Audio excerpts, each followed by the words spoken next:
Hello everyone, welcome to medical bubble. Last lecture में हमने 17 श्लोक तक पढ़ा था। अब हम 18 श्लोक से स्टार्ट करेंगे पढ़ना। 18 श्लोक क्या बता रहा है कि हमारे जो गुरुवादी गुण होते हैं, 20 गुरुवादी गुण शरीर में, उसके बारे में बता रहा है। 20 गुरुवादी गुण क्या है? गुरु मंद हिम स्निग्ध स्लक्षण सांद्र मृदु स्थिरा गुड़ा स सूक्ष्म विशदा विंशति सभी पर्याय। ये श्लोक बहुत इंपॉर्टेंट है, आप लोग इसको याद कर लीजिएगा। ये हर जगह काम आएगा, आपको पदार्थ विज्ञान में भी काम आएगा, यहाँ भी काम आएगा। तो ये बता रहे हैं क्या कि गुरु मंद हिम स्निग्ध श्लक्षण सांद्र मृदु स्थिर सूक्ष्म विशद, ये जो आपके जो 10 गुण हैं, इनका जो विपरीत सविपर्या मतलब इनके जो विपरीत गुण हैं उनको भी ले लिया जाए तो टोटल विंशति मतलब कि 20 गुण होते हैं। आपके 20 गुरुवादी, आपके टोटल 20 गुरुवादी गुण होते हैं। तो अब 20 गुरुवादी गुणों का नाम क्या है? अब जैसे देखें तो गुरु हो गया, तो गुरु दिया हुआ है तो गुरु का उल्टा क्या होगा? विपर्याय पता है ना, विपरीत। तो गुरु का उल्टा क्या हुआ? लघु हो गया।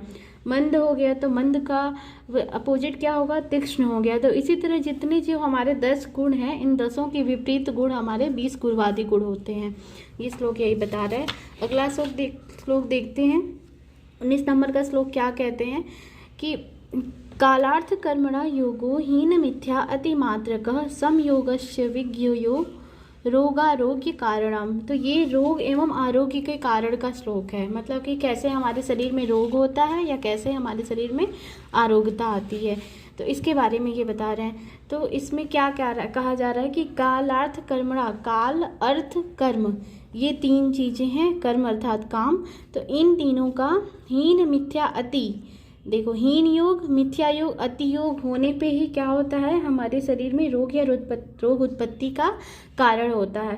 मतलब कि जैसे कि और इनका जब सम्यक योग होगा काल और अर्थ और काम का, तो आरोग्यता आएगी। और जब इनका हीन योग, मिथ्या योग या अति योग होगा तो हमारे शरीर में रोग का कारण होगा। अब इनके कहने का मतलब क्या है? काल।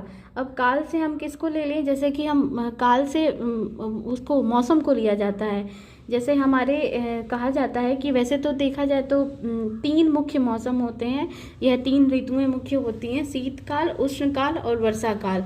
इन तीनों को मुख्य कहा गया है।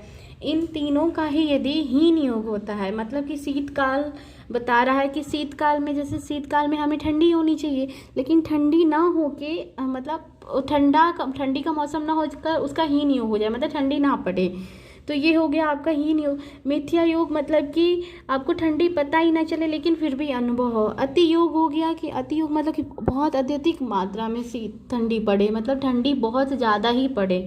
तो इस तरह से जब ये तीनों होगा तो आपके रोग का कारण होगा। और यदि ये सम्यक रूप से होगा, मतलब आपका शीतकाल यदि सम्यक रूप से जितनी ठंडी पड़नी चाहिए ठंड के मौसम में, शीतकाल में उतनी पड़े तो आपका ये आरोग्यता का कारण होता है। ऐसे ही अर्थ का भी हो गया। अर्थ को लिया गया है आपके जो महाभूत होते हैं उनके जो अर्थ बताए गए हैं, आपके शब्द स्पर्श रूप रस गंध, जो आपके अर्थ बताए गए हैं, उन्हीं अर्थ का जब इंद्रियों के साथ जो है सम्यक संयोग होगा तो आपका आरोग्यता होगा। लेकिन यदि इंद्रियों का ही हीन योग होगा, मिथ्या योग या अति योग होगा, तो फिर आपके रोग का कारण होगा। वैसे ही कर्म है। कर्म किसे कहते हैं कि वाणी मन तथा शरीर की प्रवृत्ति या चेष्टा का नाम कर्म होता है। मतलब कि आप वाणी, मन या शरीर की प्रवृत्ति, मतलब आप जो बोलते हैं, जैसे मैं अभी बोल रही हूँ, ये हमारा कर्म है, काम है, तो ये वाणी के द्वारा हो रहा है। तो यदि मेरे काम में या मेरी वाणी में हीन योग होता, मतलब मैं बहुत धीरे बोलती हूँ तो आपको सुनाई नहीं देगा, या फिर ऐसा बोलते हैं कि मेरी आवाज़ या स्पष्ट नहीं हो रही हो तो मिथ्या योग हो गया, या फिर मैं बहुत तेज बोल रही हूँ तो ये अति योग हो गया। तो यही बता रहे हैं कि इन काल अर्थ और काम के हीन योग, मिथ्या योग या अति योग होने पे हमारे शरीर में जो है रोग का कारण होता है। और यदि इनका सम्यक योग होगा, समयोगश्चित मतलब कि सम्यक योग होगा, तो ये हमारे आरोग्यता का कारण होगा। ये श्लोक यही बताता है। फिर अब हम अगले श्लोक पे आते हैं। अगला श्लोक आपका बताता है कि रोगस्त दोष वैषम्यम दोष साम्यम आरोग्यता। तो ये बहुत इंपॉर्टेंट श्लोक है। ये कोटेशन पूछ देता है आपके एग्जाम में, मतलब इतना दे देगा और इसको बोलेगा एक्सप्लेन करने के लिए, 15 या 20 मार्क्स में आता है। तो इसका मतलब क्या है कि ये बता रहे हैं कि रोग और आरोग्य में भेद क्या है, कि वात पित्त कफ ये जो त्रिदोष हैं, इन तीनों दोषों की विषमता या विषम अवस्था का नाम क्या है, रोग है। मतलब जैसे हमेशा से ही हम पढ़ते आ रहे हैं कि हाँ साम्यावस्था में होना चाहिए, स्वास्थ्य की परिभाषा में भी बताया गया है कि त्रिदोष त्रिमल ये सब साम्यावस्था में होना चाहिए। मतलब कि यदि आपका वात पित्त कफ तीनों दोष विषमता को है तो उसका नाम रोग होगा। रोगस्तु दोष वैषम्यम, मतलब विषमता होगा तो दोष होगा। दोष साम्यम आरोग्यता, रोगस्त, फिर उसके बाद दोष यदि साम्यावस्था में रहेगा तो आरोग्यता होगा, मतलब कि आपकी रोग नहीं होंगे, अर्थात दोष के विषम हो जाने से किसी न किसी प्रकार का रोग हो जाता है। और जब वही तो समान स्थिति में रहते हैं या साम्यावस्था में रहते हैं तब आरोग्य की प्राप्ति होती है, अर्थात मनुष्य सुखी रहता है, मतलब उसको किसी रोग की प्राप्ति नहीं होगी। इनके कहने का मतलब यही है कि जैसे अब उसके बाद से अब अगला श्लोक क्या कहता है कि निज आगंतु, ये श्लोक नंबर 20 है, निज आगंतु विभागेन तत्र रोगा द्विधा स्मृता। यहाँ पे रोग के प्रकार बताए जा रहे हैं कि रोग के दो भेद होते हैं, निज और आगंतुज।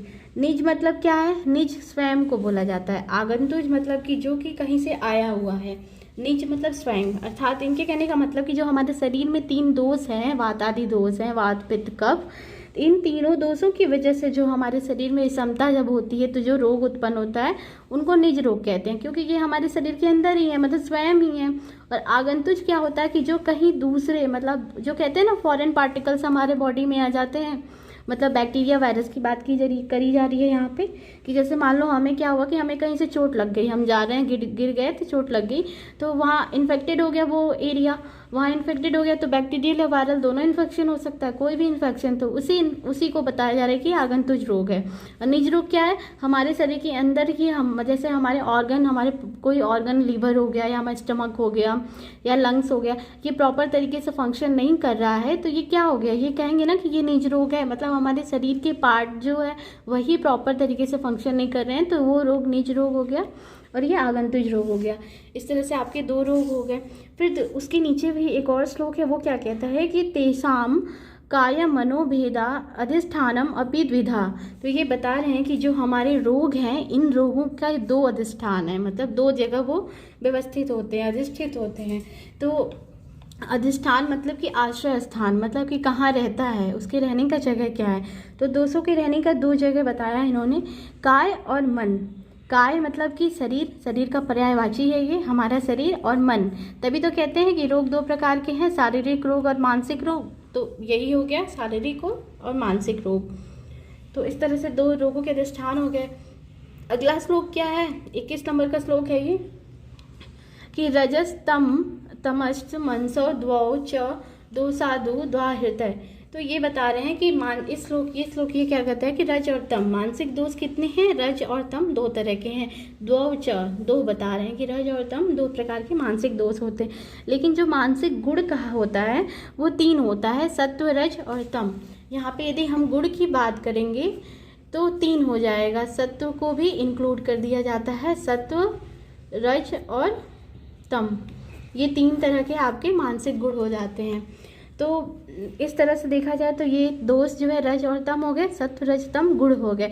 सत्व को दोष इसलिए नहीं माना गया क्योंकि ये खुद ही मतलब इसके अंदर सात्विकता है, इसके अंदर दोष हो ही नहीं सकता है, इसी वजह से इसको रज और तम को ही दोष माना गया है। फिर उसके बाद से आगे आते हैं आपका अगला श्लोक है आपका ये, दर्शन स्पर्शन प्रश्न परिच्छेद च रोगिणम। ये भी बहुत इंपॉर्टेंट क्वेश्चन है, इससे भी क्वेश्चन कह रहे हैं, कोटेशन है, इससे भी क्वेश्चन पूछा जाता है कि रोगी की परीक्षा कैसे की जाती है, या फिर किसी क्वेश्चन के अंदर एक क्वेश्चन दे देते हैं कि रोगी की परीक्षा कैसे होती है, इसके बारे में ये बता रहे हैं। तो दर्शन स्पर्शन प्रश्न है, 3 प्रकार के, आचार्य वाग्भट ने 3 प्रकार की परीक्षा की बात करी है, दर्शन से, स्पर्शन से, प्रश्न पूछकर।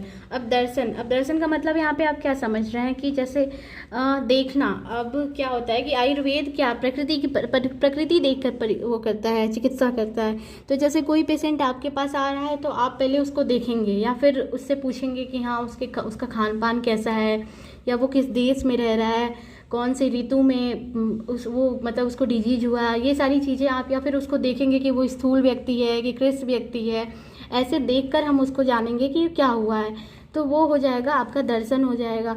फिर होता है स्पर्शन। दर्शन में एक और चीज़ इंक्लूड कर सकते हैं, जैसे आप लोग आँख के नीचे चेक किया जाता है